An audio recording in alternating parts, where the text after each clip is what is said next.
Good morning, Brenda.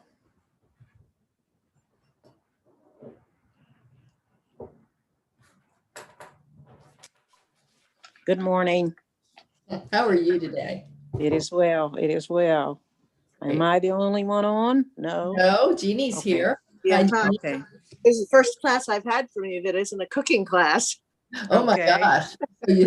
You took a chance on me in technology, huh? Yeah, this was the first time I think time-wise it worked out. Yeah. to Okay. Well, take this good. one. Welcome. Thanks for coming. Sure. Did you bring an iPad or an iPhone today?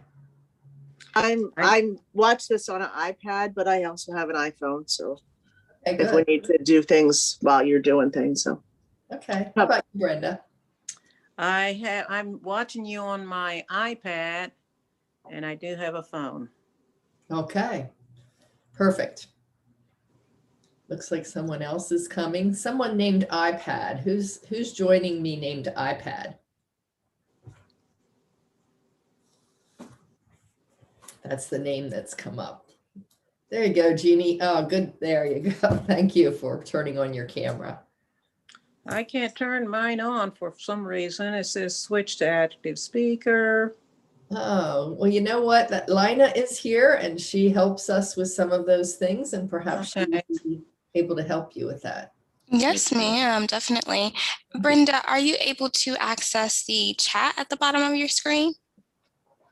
Access to what, please? The chat.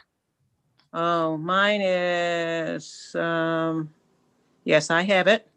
Okay, so I'm going to message you in there. Okay, Brenda? Okay. Thank you.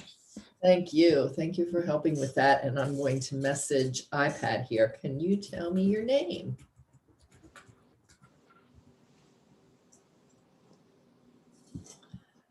All right. Well, we'll go ahead and get started. We might have a relatively small group today. That's okay. You get to get your questions answered and we can take as much time as we want. So I'm going to share my screen.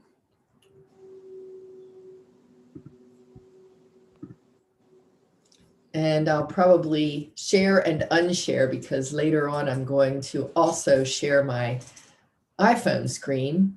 Knock on wood that technology gods are with me today and I can actually do that. That would be nice. And I see that Sharon has joined us. Hi, Sharon.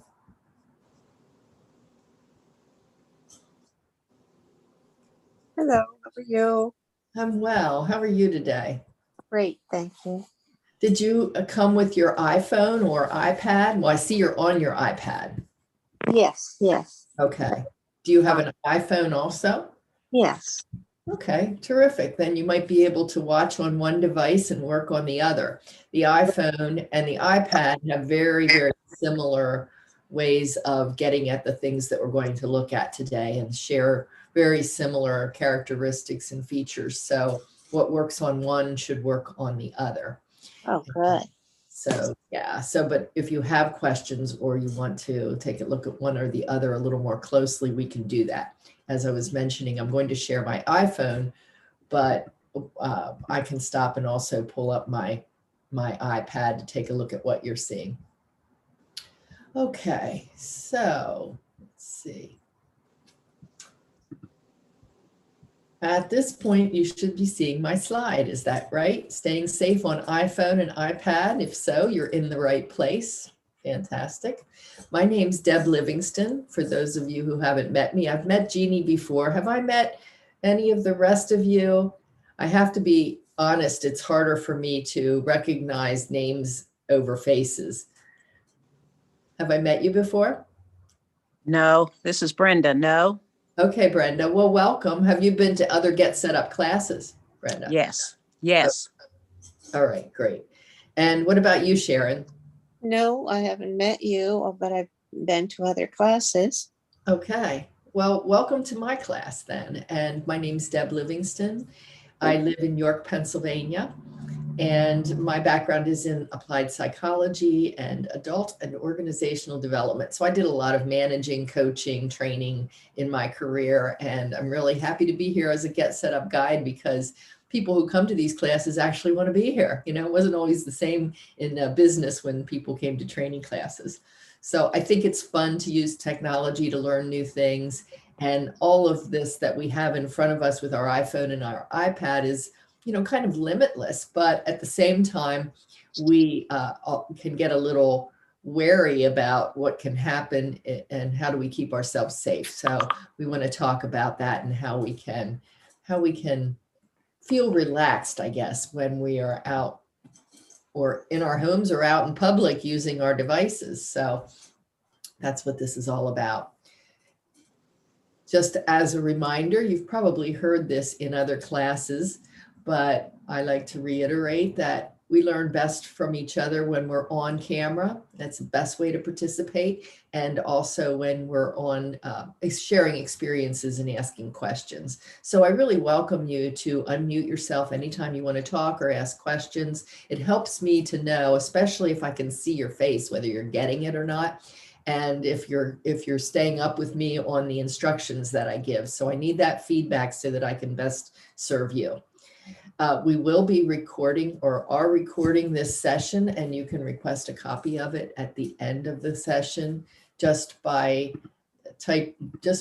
sending a message to help@getsetup.io, which I'm just now putting in the chat box so you can access it. And that's also where you want to go if you have any kind of technical issues in connecting with us, or if you don't get the email that I send after class. I think we are live streaming today. Is that right, Lina? All right, that is correct.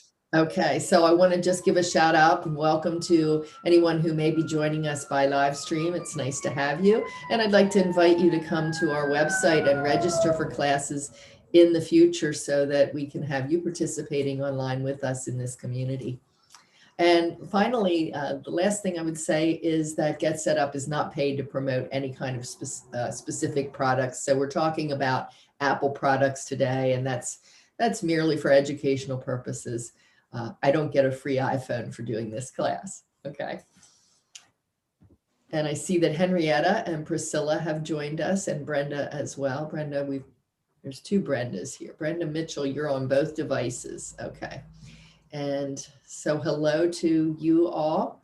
If you are on two devices, make sure that one of those, if not both, are muted so that we don't get any kind of feedback through the microphones.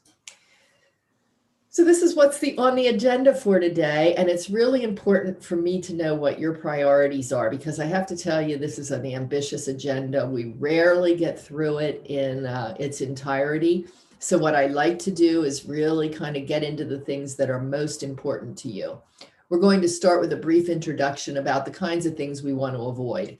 And then by looking at that, we can look at how we're going to avoid some of those things by blocking some unwanted contacts through our email, through our websites, through our text. And then also we want to take a look at how you keep yourself safe on websites with passwords. And if you don't know how to access and manage your passwords in Apple, then I want to show you that in the Keychain app. And then there's also using the Find My Device app, where if you have left your phone or your iPad somewhere and you don't know where, you or somebody else can help locate it. And then finally, security settings on your device, passcode, facial ID, touch ID. So those are the things that I had in mind, and I am interested in hearing from you. What's most important? Why did you come here today? Just go ahead and unmute yourself. We won't spend a lot of time on this so we can get going, but I really would like to know what is on your mind today. I'd like to learn more about the passwords and that keychain. It seems like it's inconsistent whether it saves it or between devices. Okay. Okay, so what's happened? It's inconsistent. Well, sometimes it'll ask me for the password, and I thought I've saved it, and then the next time it makes me enter it again, and there's not an option on the app I'm looking at that says, use your passcode or your touch ID. Or I've used the touch ID one time, and the next time I go in, it's asking me for my password again. Okay. All right. And then it seems like I have to enter the password on either my phone or my iPad, but I thought it should be on both. Okay, very good. So we'll see if we can attack that, and get to This it. is Sharon. Yes. And yesterday I was searching for something and I went into a site and it said your iPhone has been uh, entered by a Trojan horse. And did it ask you to do something? I just clicked out of it. Good job, because it may have been trying to get you to download some software that it would indeed put a Trojan horse somewhere, perhaps. So Okay. you did the right thing. Those kinds of threatening messages that you get are generally phishing messages, ways to try to lure you into doing something that you shouldn't do. Thought so. Thank you. Yep, right thing. I had a question about the facial. Is that safe? Can they not take a picture of you off of Facebook and use that to open a device? I believe that that's got to be more three-dimensional, but that's a great question. And what we can do is just take a quick look at that take a quick look.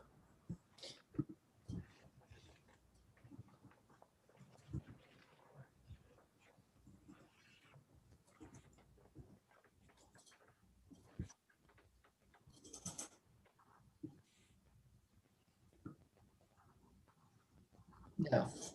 It's as I said that the Face ID uses an infrared scattering field that detects three-dimensional features on our faces.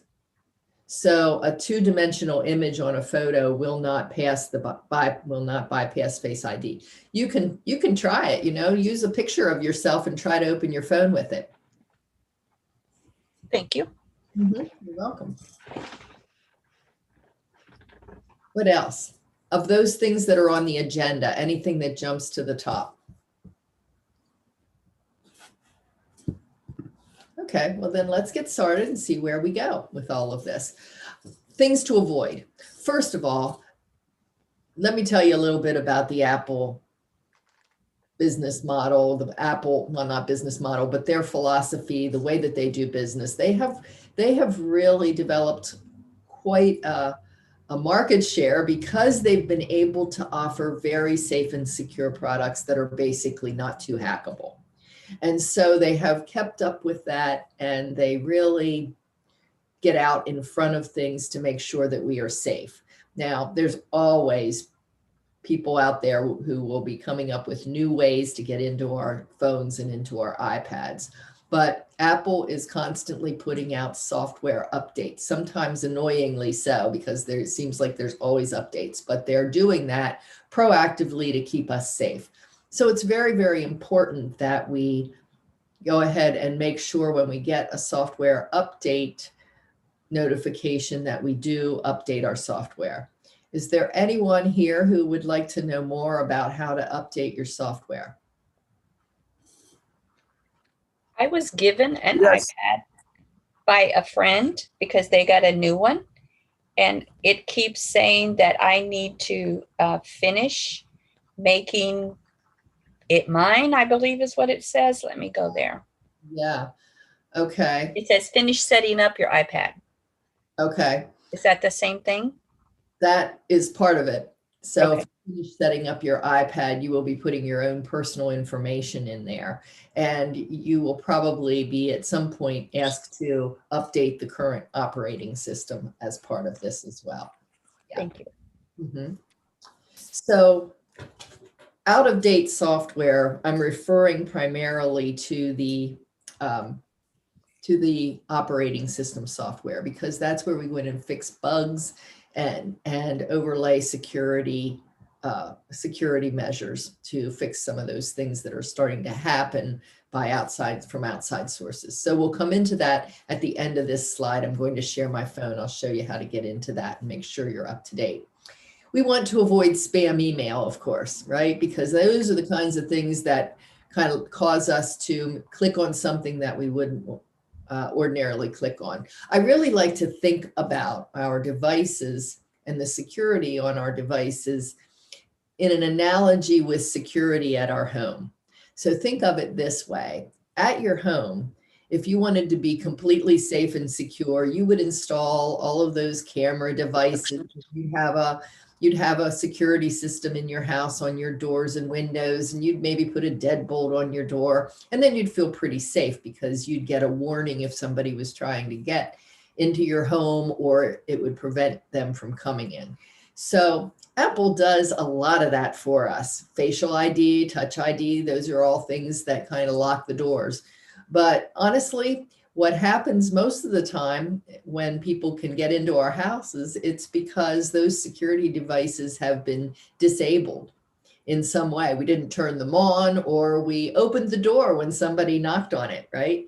And so that can cause problems with our Apple devices as well. We have to not open the door in those emails when we get those links, in those texts when we get those links, in those phone calls when we get those messages that ask us to send some information. These are all things we want to avoid, not let these folks in the door. We also want to avoid those phony free offers. You may have seen those online where similarly to Sharon, was it you that talked about that message that you got? Similarly, you get pop-ups that say, oh, your device is in jeopardy. You better click here to download a Norton antivirus, or something that even sounds legitimate. And when those pop-ups come up and ask you to click on them, do not do that. If you choose to go and explore those solutions like Norton, which is completely legitimate, go to their website and look, and go to their website and purchase. Do not purchase from those messages. Those online quizzes, how many of you have seen them on Facebook? If you're on Facebook, yeah, they're fun, right? They look intriguing. They sort of lure us in. If you haven't taken a class on Facebook, you might consider doing that, or you may have heard from someone else who says, if it's free, if something is free to us as Facebook is, then there's no product. They're not selling a product. Then we are the product. So that means that they're sharing our information, they're gathering data. So those online quizzes are little subtle ways of gathering more information about us so that they can they're not all nefarious, but then they gear things up to send us certain things and so on. So it's better maybe to just avoid those online quizzes. Similar to spam email, we want to avoid unwanted phone contact. Who doesn't want those terrible calls to just stop, right? Ringing your phone. And we want to avoid going to unsafe sites.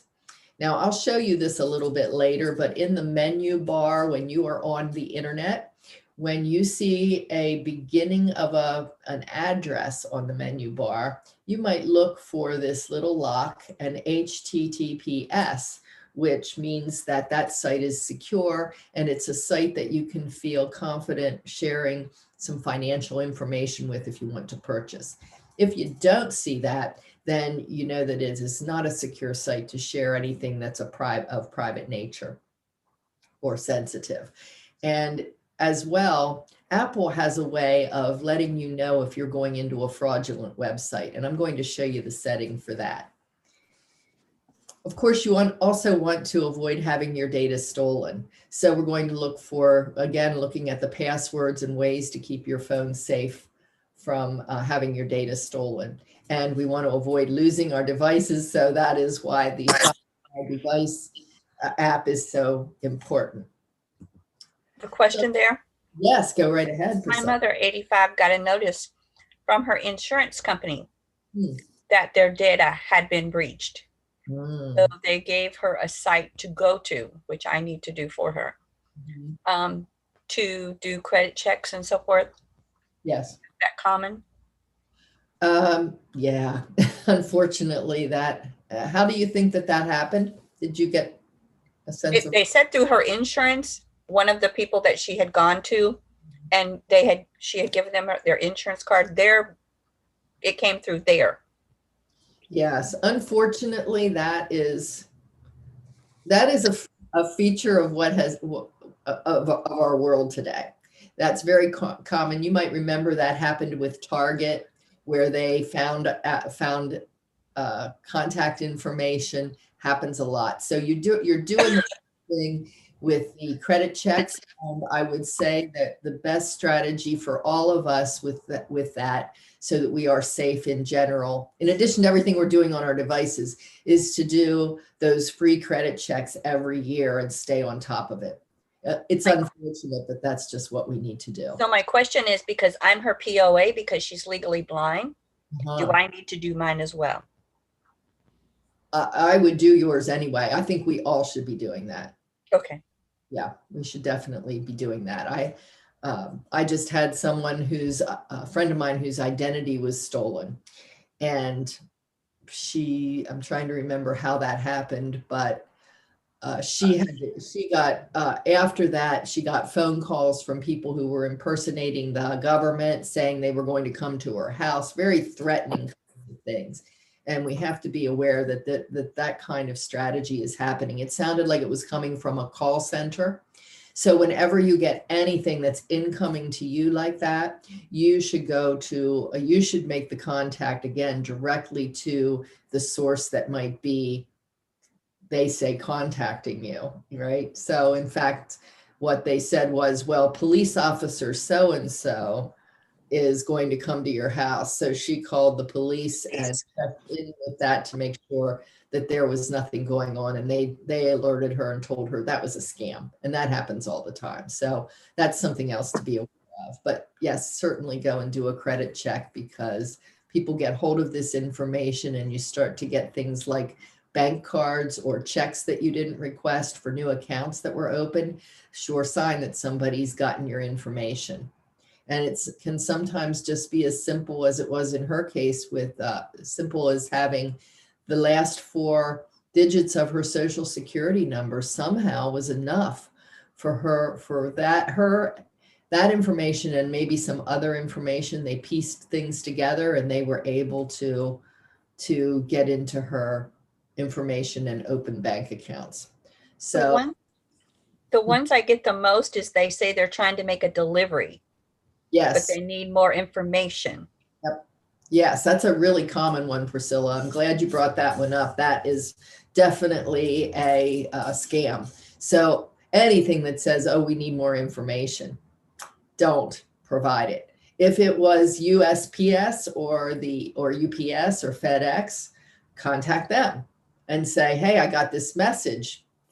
Do I really need to provide more information? That's really the general strategy there. But honestly, when I get those, I just delete them.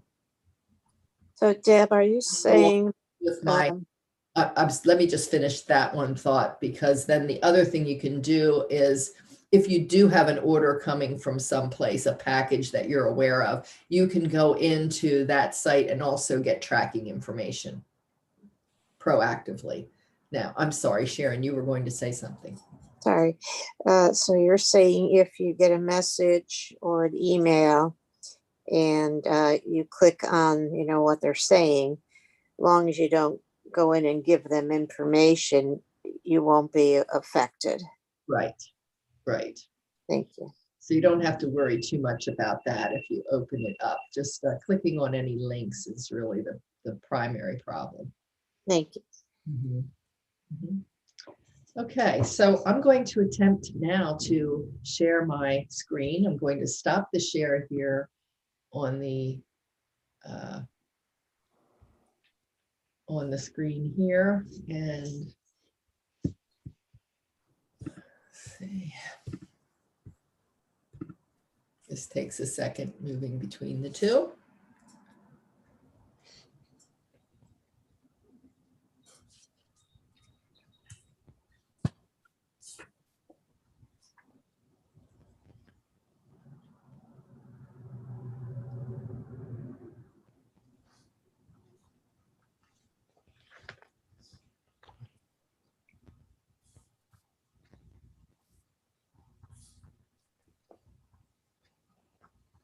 Okay.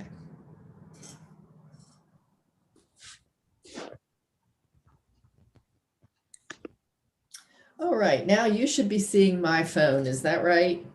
Yeah. Yes, ma'am. with my handsome husband riding his bike on the beach there. Okay, I'm going to, first of all, just talk for a moment about, well, let me ask you this, because we've talked about some things and we're moving into 11:25. I want to understand if there's a specific question that you may have about Face ID, Touch ID, or your passcode. Does anybody have a concern about that or not have it set up? Most of the time when we get a device at this point, we set them up as we set up the device. So if you're all good with that, I'll move on, but I'm also happy to answer your questions about that. Can you recommend a site for us to go to where all our passwords would be stored? Actually, yeah, we'll look at the password. We'll look at the password app, and that's a little different from the passcode, which is that 4-digit or 6-digit number you put into your phone to open it up. So I will do that in the keychain. I'll show you that. And I also want to make you aware that our password storage on our Apple devices is in something called keychain, and you can share that across devices, but it only works within the Apple environment. So if you need your passwords to be accessible when you go out on Google Chrome, you use a different browser, then you need to look at something else. Google does the same thing, has a separate way of maintaining passwords. So one thing I would suggest you might want to try is taking a class that kind of goes nicely with this one that's called Password Managers. Okay, it's called Password Managers, and how you do it and why you should have one. And it's primarily because you want to be able to share your passwords across different platforms, different browsers. Now, what I am doing right now is attempting to get my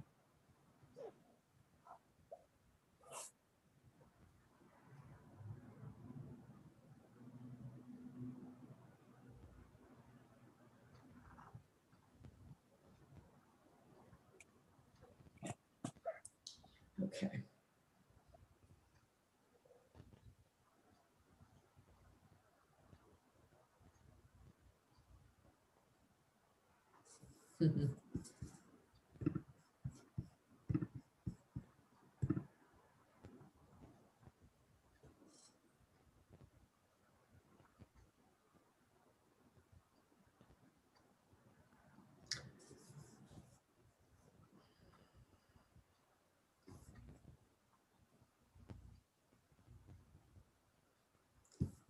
I lost connection, so I'm trying to regain my connection with my phone. There we go. All right. So let's move on. We'll get to the password information in a moment. But these things like facial ID, touch ID, passcode, these are all ways of locking people out of accessing your phone. So if they pick up your phone, they can't get in unless your iPad, unless they enter your passcode, or unless they show their face, or unless they put their finger on the finger pad, if you've enabled those. And so there is also a way called two-factor authentication. This is automatically on the newer phones. And it assures that if someone is trying to enter your account from another device, that what happens is they are asked to enter a passcode, and that passcode actually comes to a phone number that you specify. So if I'm on a device and try to get into a website that I haven't been on before, I would go in and it would say, you need to authenticate this. We're going to send you a passcode on your phone. And then I enter that passcode in order for my device to be useful on that particular site. Does that make sense? Two-factor authentication. Have you had that before where you're asked a code? Okay. So that's all built-in stuff it kind of goes along really nicely for us without us doing a whole lot because we set it up in the very beginning. So let's take a look at some email strategies because we want to get rid of some of those things that are asking us to click on them. So let's go right away to our email from our homepage. So click on your email app. If you're on your phone or on your iPad, click on your email app. And I'm going to go back here. I had an email open, but I want to look in my inboxes. So go ahead in your inbox and see if you can locate an email that you really do not want. It's one that, you know, is just something you haven't asked for. It's a spam email, something that is unknown to you. Do you see anything like that? Can you find something? Sure. Okay. I have one from a tire company. Okay, perfect. So I want you to, oops. So I want you to pick on that. So here you can see I have one that's from law.com premium betting. And I'm going to click on that one. So when you look on that, the first thing I want you to look at is up here at the top, right above the address, to see if there is anything that says you've been subscribed to a mailing list. Is there anything there that you see that says that? No. Okay. So sometimes you have inadvertently subscribed to a newsletter and or it's one that you no longer want. And you will see that at the very top, and underneath it will say unsubscribe from this. Let me see if I can find one. Mine So says email is not displaying correctly underneath. yours is? It says email not displaying correctly. Huh. I wonder why. Can you pick another one? Sure. Let me go pick another one. So this is what I'm talking about. If you look at my screen, now this happens to be a newsletter that I want to say subscribe from, but it does say this message is from a mailing list, and it gives me the option to unsubscribe. So that's the first place you look. If you get an unwanted email, make sure you're not inadvertently subscribed to a newsletter or a mailing list, and go ahead and unsubscribe it from that. Now I'm going to go back to that one that I really don't want, my premium betting. And I'm going to see that this is law.com premium betting. So when you see the email that it's from, what I want you to do is just tap your finger on that and tap it again. And it opens up this little contact card, or what can become a contact card. And it shows you the true email address that came from right here.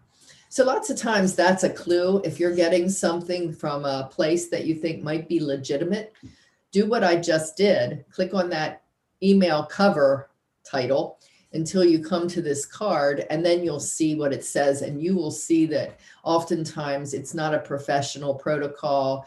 It has John at, 123.com or something crazy that is not coming from the company. So that's a clue that that's not something that you want.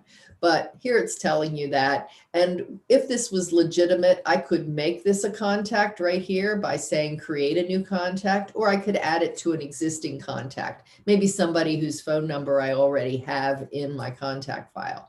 But today what we're going to do is block the contact, because we do not want these emails anymore. So if we click on block the contact, it just lets us block the contact. Okay. No, Deb, why would you do that instead of unsubscribing for that one? Because you think it's not a legitimate one? I would do both probably if it was one that I didn't want, but I was showing you the unsubscribe. Yeah. If it was just unsubscribe from somebody that I subscribed to, and it was somebody I liked and I just didn't want it anymore, I'd just unsubscribe it. I seem to get ones that are like affiliate partners, and you can sort of tell the email's the same exact style. So where I know where they're coming from. It's not like somebody randomly targeted me. Yes. So you're right. Back to what you had commented. Do you just get rid of them like this or unblock them when you see that they're bad? Yeah. If they're coming unbidden to you and you don't know them at all, that's probably a next extra step to take. So that's a great question. All right, so let's come back now and take a look at the next part of this. I want you to go back to your home page and I want you to click on settings again. And when you do that, you're going to be in settings and I want you to scroll down to where it says mail.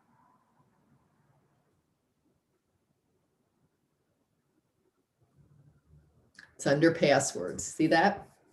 And click on mail. And then scroll down. And as you scroll down, you're going to see blocked sender options and blocked. So I'll start with blocked. Blocked shows you any email address or phone number that you have blocked, because you can block phone numbers as well using a similar process, just in the mail or in the phone app. So you can see that, and you definitely want to leave those on there. Don't go in there tidying up, because then those, as soon as you unblock them, they can come back again. But then this up at the top is very important. Above it, block sender options. Go ahead and click on the arrow there. Mine says move to trash because I set it to that. Yours might have said leave in inbox, because I think that's the default setting. And in that case, it would just keep coming in. And this mark blocked sender, also, if it comes into my mailbox, my inbox, I can have it show a little red badge that says it's a blocked sender. So I have that. I have the blocked sender message on there, but I will move to have them be moved to trash automatically, so I don't have to see them in my inbox. So that's what I would recommend that you do. So they're marked as blocked, and they can either remain in your inbox or automatically be moved to trash. So can't see any reason to actually see them, and I would recommend doing that. All right. Excuse me. Pardon me? Excuse me. Uh-huh. I don't know, you asked us to go to home page. Yes. It's the email address thing. I don't know how to do that. Okay. From my telephone. From your phone. Okay. Can you just take your thumb and yes, put it at the bottom of your put it at the bottom of your screen and just push up? Did it show you your home page like what you see? Okay, I've got it now. Okay. So anywhere, you don't have to use your thumb. You can use any finger to do that, but it gets you back to your home page. And that's a good question. Thank you for asking. Thank you. I have a question. Sure. I'm happy to see that you have 7,320 emails. That makes me very happy. Yes. Because I have multiples as well. Is there a way that you could go and get rid of all the emails from maybe last year back? Mm-hmm. Well, I'll tell you, Priscilla, if there is, I would like to know it, because I have Comcast and I've used these I've used this Apple Mail app, and I have Googled it, and I still don't know how to remove them all without selecting them all, which would Exactly. And I've tried doing that and keeping up with it. So I think that's a really tough question, and one that I will keep looking at for the answer to. So can we suggest that to Apple to fix that problem? I can't imagine that they haven't had that suggested. And maybe it's deficiency in research and I haven't been able to find the answer. But I'm writing that down because I'm going to do a little checking on that and see if somebody else knows something I don't know about it. I agree. I tend to do like mass cleanups on my PC, on my laptop, and go into like Google or Yahoo, and that gives a lot more filtering and selection criteria that you can select a lot more quickly. Right. So you're talking about going right into the service itself or the browser itself, which is where these things are coming from. So I could go into Comcast and I could get rid of all of those, set things up, and have those things removed more often, and have that be cleaned up. It just doesn't happen. It doesn't happen as efficiently coming right from the app itself. So that's a good strategy, Jeannie, to go in there and do that from whatever your provider is, whoever your provider is. So good one. Does that help? The question while you're over there, This is Patricia. My Uh-huh. question is, in my settings, when I go, you know how you save your passwords? Mhm. I save my passwords, but every now and then, after I go in to maybe get a password that I don't remember, I see where it says security recommendations. And when Yeah. I click on that, it says change password on the website. Okay. So Is let's, that real or do I need to change? 'Cause it's like nope. 57, they're saying change. So I'm like, do I need to go in and change all these? Yep. Let me show you that. Let's move right into passwords now. So that we make I'm sure. sorry. Thanks a lot. No, it's a great question, and other people are interested in passwords, so we will go there right now. I want you to go back to your home screen again. Swipe your finger up there and come back to your settings and click on settings. And now you're going to roll your screen down until you come to passwords here with the little key in front. Do you see that? Mhm. And I want you to click on the arrow to the right and tell me what happens. That it recommends that I change 27 passwords. Okay, but what happened before that when you first went into it? It might have happened very fast, but go back to where passwords are and do that again and notice what happens because I want to make a point here. It made my Face ID show up. Yep, Yeah. And mine, it just said locked. I had to put in my password before it would let me into them. exactly. So nobody's going to be able to get into your passwords on your device unless they have your face or your finger or your passcode. And so you can even see here, mine says my face is not recognized. And this is a little feature about Face ID. There's a setting on Face ID where you can set it to not recognize you unless you have it front and center. So it can't see you from across the room. Or in this case, it's not going to look at my face from down near my waist where I'm holding my phone right now and recognize me. It won't use that. So it's an extra security feature. So I can click, and now I have to enter my passcode. You see, it makes me, Oh, you can put the Facebook face on their identity and the password? you sure can. Okay. I need you to go over that again. I didn't catch all that. Okay. So if we go back, let's go back to the settings, first of all, back here to settings. And I'm going to ask you to go into the, into your account here. So at the beginning, we're going to look at click on settings and go down to Face ID or Touch ID and passcode. Do you see that? Yes. Now, Not the yet. first thing it asks you to do is put in your passcode, which you do. And now you see that you have options. If you have Face ID, it'll say up here, it might say Touch ID. Does anybody have Touch ID that's here today? Or do you all have Face ID? I have I know I just have the password. You just have the password. So yours, No, I have you have what, Jeannie? Touch ID. Okay, Touch ID. So you probably see Touch ID in this same area here, asking you to put in different fingers. So you can put in multiple fingers so you can open your phone with multiple fingers. All your own though, right? So this is telling me because I've already, when I set up my phone, set up my Face ID. But if I wanted to reset it, I could reset it down here. I could set up an alternate appearance, like maybe one with glasses and without, if I wanted to. And then I can say, okay, well, I want my face. When I hold the phone up to my face, I want it to unlock my phone.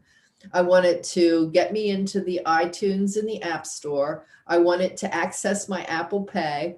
I want it to autofill my password when I'm on a site. Okay, so if I'm on a website on my phone, I can just hold my face up and the password will autofill if I am on that field for password. So it allows me to do that. And here's the require attention for Face ID. Remember, it wouldn't use my face when I was on here a moment ago because I set it to, it requires for attention. So that means I have to be really looking at it. And phone will check for attention before dimming the display, expanding a notification when locked, or lowering the volume of some alerts. So it's looking for attention. This is one you can experiment with and see which way you like it. You can turn your passcode off if you want to. I wouldn't recommend it. You can change your passcode if you want to. And if you change your password, you have an option here.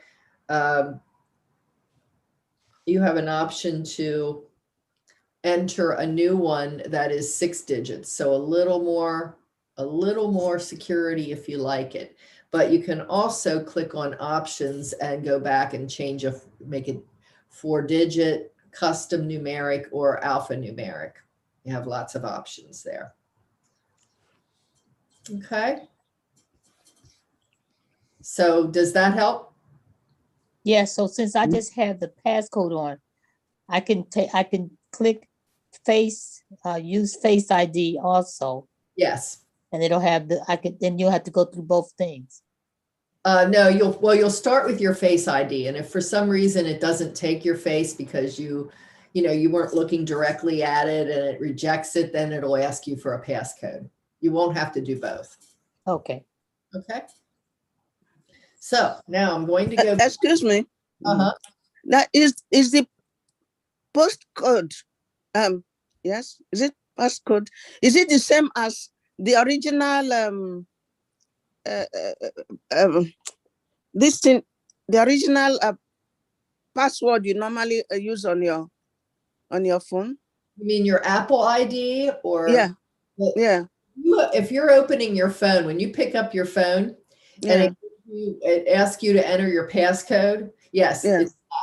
it is not your Apple ID though, which is associated with your account. So no, if it's the one that you have to enter every time you open your phone, yes, it is that. And you can go in there to change it, to update it, to make it stronger if you like.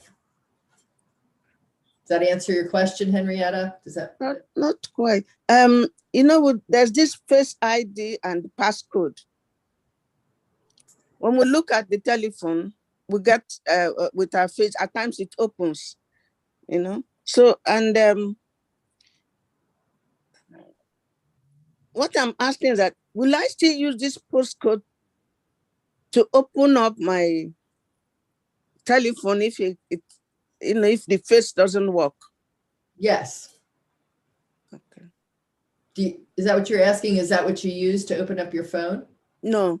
No. I usually use my face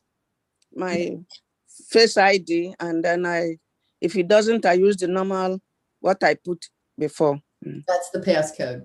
Mm. That is the same thing. Okay, thank you. Same thing. Yep.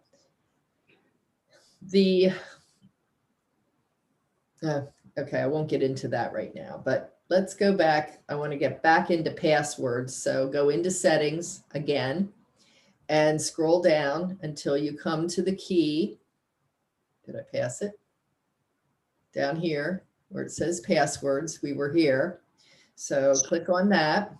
And now Face ID wants me to, and my face I didn't have it up there. So I'm going to try it again, see if it works. There, it worked. So now I'm into all of my accounts. Now I have a lot on here, and I'm a poster child for really bad maintenance of my passwords. So I have work to do here, and I'm in the process of using a password manager, and that's what I'm going to use to improve the security of my passwords.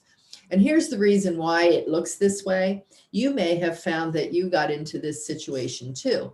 Years ago, when we were setting up passwords for our websites and things, what we did was we often used the same password across multiple sites. And we used things that we could remember, and they weren't all that long. They might have been letters and numbers, but we weren't all that concerned.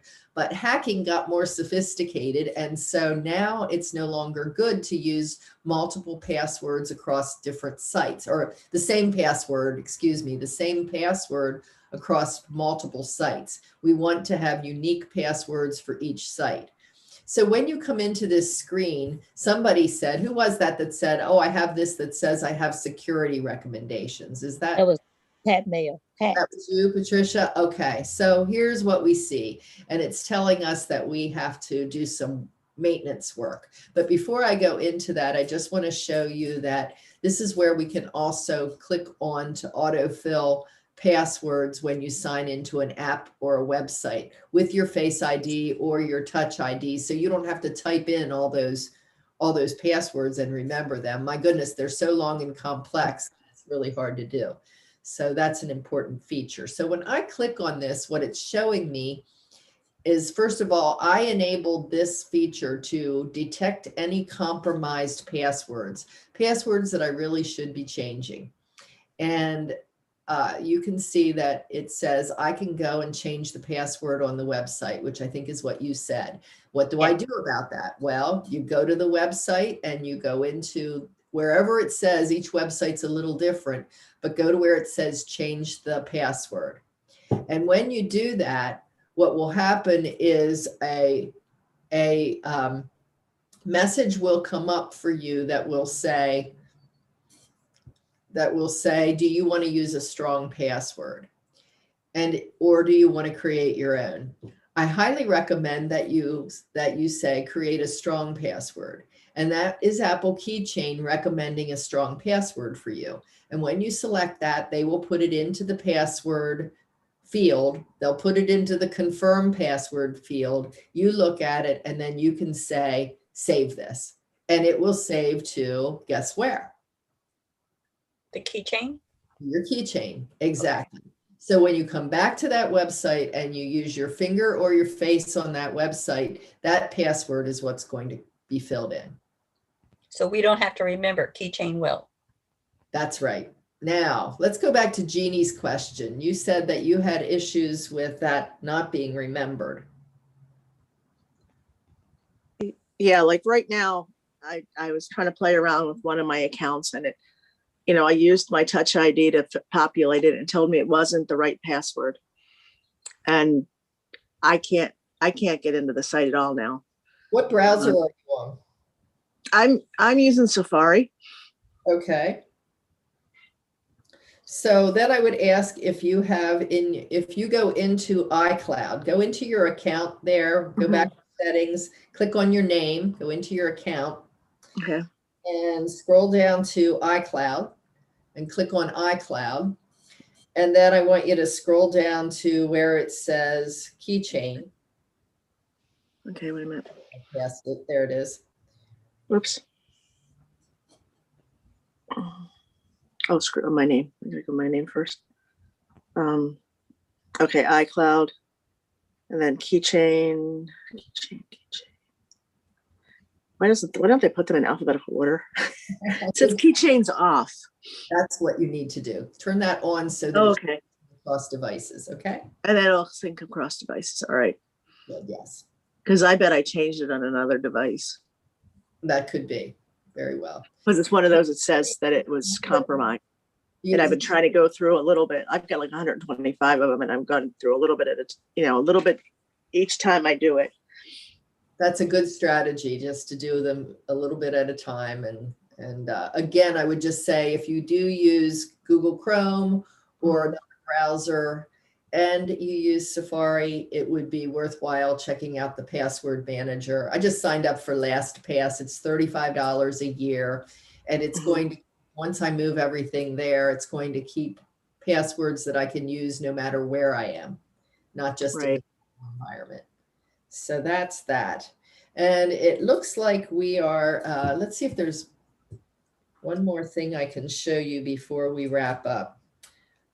If we go back to settings again and click on settings, I want to show you how to block some things on websites real quickly. So click on settings and scroll down to Safari.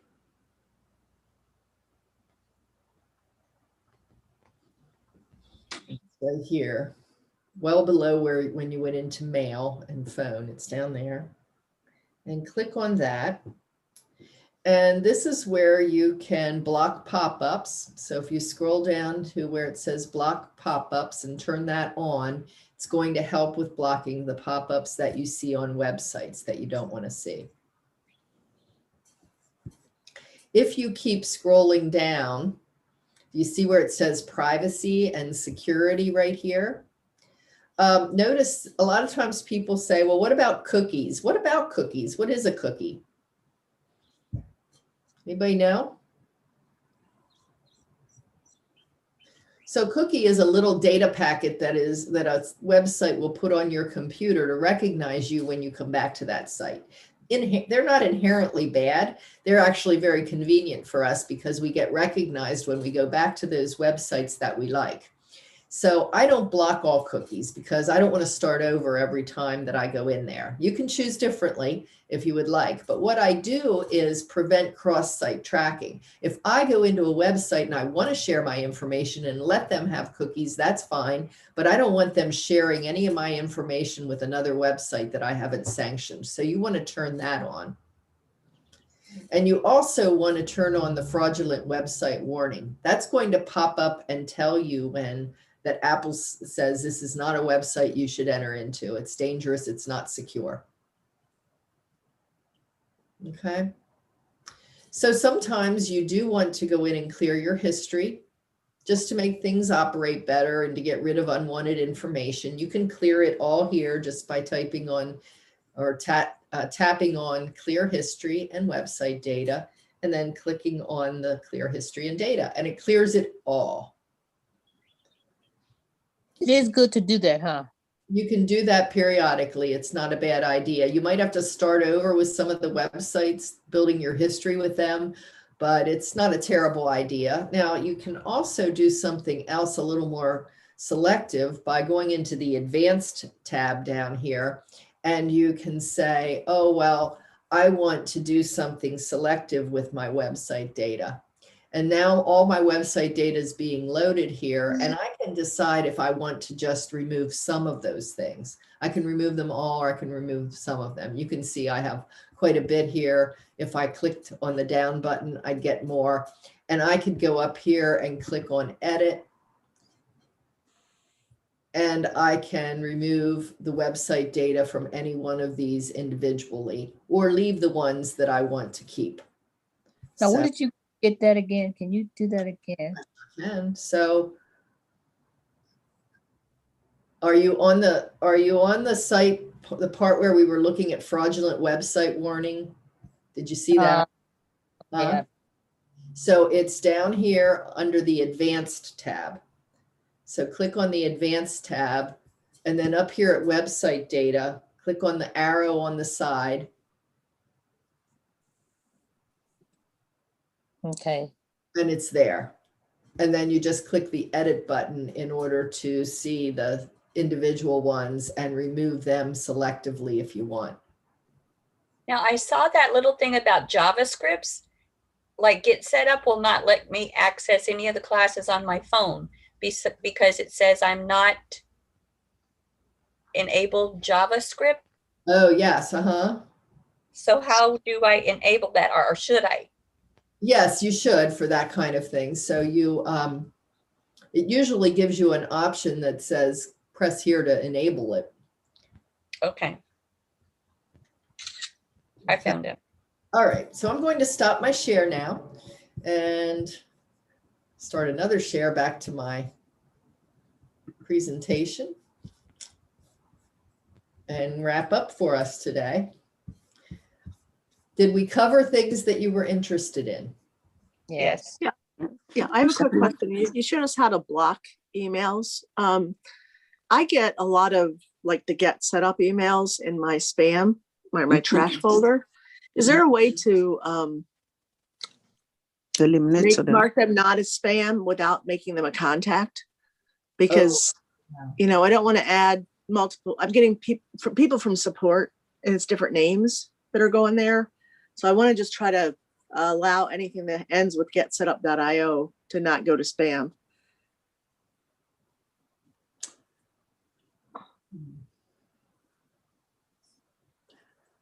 Yeah, adding them as contacts, but I'm not sure I would know of a more selective way. So, but you want to get all of them in your inbox. You don't want, Right, because like my class this morning was canceled, not canceled. The exercise class was a recording, and I just when I was looking for something in my trash mailbox, I saw something from Melissa announcing that they were going to play a recording. oh, But I don't think I've ever gotten anything from Melissa before, so it went to spam. that's a very good point. So, and that doesn't happen very often. So, my best suggestion would be now to add Melissa there. Okay, yeah, Also, just to let you know, we can let people know. Maybe what I'll do is send a message to suggest that we have one email of that sort to get out to our learners so that you don't have multiple emails. okay. I'll just send that feedback so that they can All decide. right, thank you. It's not that big a deal. It's usually I go in there because there's other stuff that goes into my trash, and I try to clean it up, keep it cleaned up regularly, and I notice it before nothing's been urgent in there that's showed up. Thank goodness. Hello, this is Maddie. Can you hear me? I can, Maddie. Hi. Okay. What's the name of this website? Mine keep jumping from one station to another, and it just got me so confused. Getsetup.io. I got that part. Okay, now I got you on there, but I don't. What's the name of your website site? Well, the website is getsetup.io. Okay. You can go to do more classes. So I'll show you that in a moment here. So I want okay. to point out that we have some other related classes you might be interested in. I mentioned password managers, why use one and how to find one. And there's also one on email scams and how to recognize them that goes a little more deeply into the things that Priscilla and others of you have brought up. I teach other classes later today. I'm teaching healthy meals on a budget and using online resources to teach children remotely. And I welcome you to come back to one of my classes. And you will get some information today. Apple's really good at helping us with support documents. I'm going to send you some that address the things we talked about. I'm going to send you some links to other classes that you could take. And at the bottom, if you go all the way down to the bottom of the email, you'll get the feedback button, which will be really helpful to us. Please send us feedback. I can't say enough about that. Let us know if there's other classes that you would like. And you can also click on a button right here, Maddie, to go right into our schedule. So if you click on that, whoops, if I click on this, it's back to our website. And you can see that our website is getsetup.io. And here's the home page. You can look for classes here. You can check the schedule out. We have live TV, so people are joining us with live TV, and it keeps track of everything that you've been doing here in the Get Set Up land. And you can come down here and scroll through some classes. And let's see, there's a class on email scams and how to recognize them. There's one coming up tomorrow at 3:30 and another one next week at 3:30. So these are all ways in which you can come in and check out new classes. Or not new classes, but associated classes, I should say. And we have lots going on today too that are different classes in Qigong. And I was trying to look at that, other classes you might be interested in. Lots of social hours later today you might try out as well. So I would like to thank you so much for attending class today. I'll stop my share and just give you the final moments here to provide me with any additional questions or comments before we say goodbye. This has been very, but I went out to change one of those passwords and I said clear password. So now I can't get into the account, but I'm going to work on that, myself, because I went right in and you said it's also good to select the strong passwords that they give you. Yes, I would say so. Remember those, right? Or yes, Keychain remembers those. Okay, okay. And really what they'll do on that site, since you cleared out the password before you went in and couldn't then enter a password, they'll ask you to, if you say forget password, they'll send you, they'll ask you to enter your email address, and then they'll send you a link to set up a password. They asked me for the card number, which I got to go find the card. Okay. I got to find the card, but that's okay. I'll rummage through it and find it. But thank you so much. This has been very, very helpful. You're welcome. You're welcome. Thank you so much for coming. Thank you, Deb. Thank you very much. You're welcome. Thank Thanks, Deb. You're welcome. Now Jeannie, I'm glad we have your iCloud on with your Oh passwords. yeah, I've been having little quirky things here and there as I keep taking these Apple iPhone classes and things. It's like I picked up so many little things. Yeah. It's been really great. Now I have to figure out how to clear out my iCloud because I keep getting messages that I'm out of space. And Yeah. it's like, maybe I should just buy a new phone, which is like on the list to do, but not right now. I was trying to wait until a good sale. Yeah, check out if that's your photos taking up a lot of space, because if it is, it's a way to do that. You need to just do the minimal resolution on that. Yeah, some of it is the phone, because I do a lot of screenshots to save things, and I've started saving like PDFs as files. Because my iPad, it's got like 128 gig, and my phone has 32, so it's like there's a big disconnect between trying to sync everything up. Yep. But my phone is starting to, I think, die with the battery and stuff. So it's like I keep waiting for announcements for the new models to come out to see when the next ones drop. Yeah, and good luck with that. And in the meantime, you can check out the photos using the iPhone and get some strategies if you don't already have, minimizing the space that. Yeah, I was trying to move everything to Amazon because I have the free space there. But now I have to figure out how to, I guess I just have to turn it off syncing with the iCloud for the photos, and that should help. And you can, yeah. And what's kept on your phone are those minimal resolution. And how do we do that? Make sure that we have minimal resolution. So let's see. Let's see. I'm in settings, photos. I have to get there.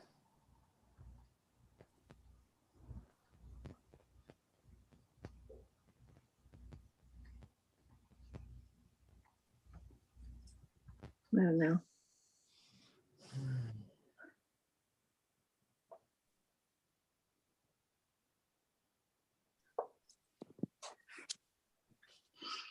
Are you getting there? I'm in an exercise class and there's 35 of us. So I just gave out all this information about these classes. Fantastic. That is great. We get quite a few people because every time they ask them, I say, wait a minute, I learned it in my class. I learned this.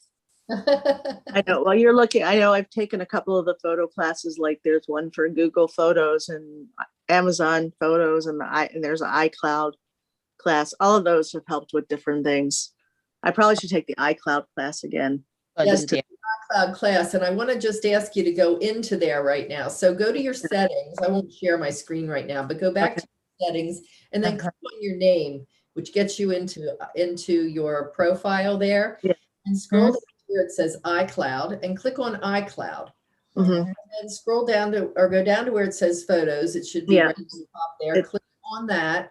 And underneath the iCloud photos, it says optimize iPhone storage. Yep. I've got that one clicked. Check. Okay.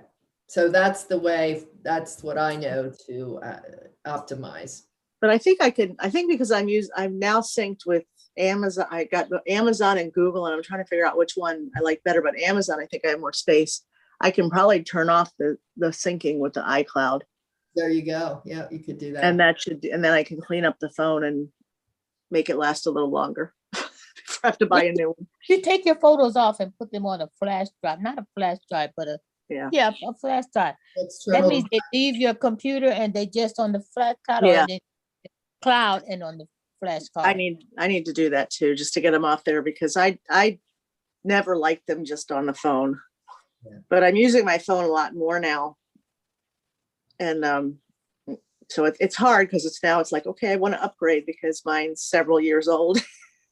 But I'm And I saying, know is it in two places? Is it in the iCloud and then on the flash drive?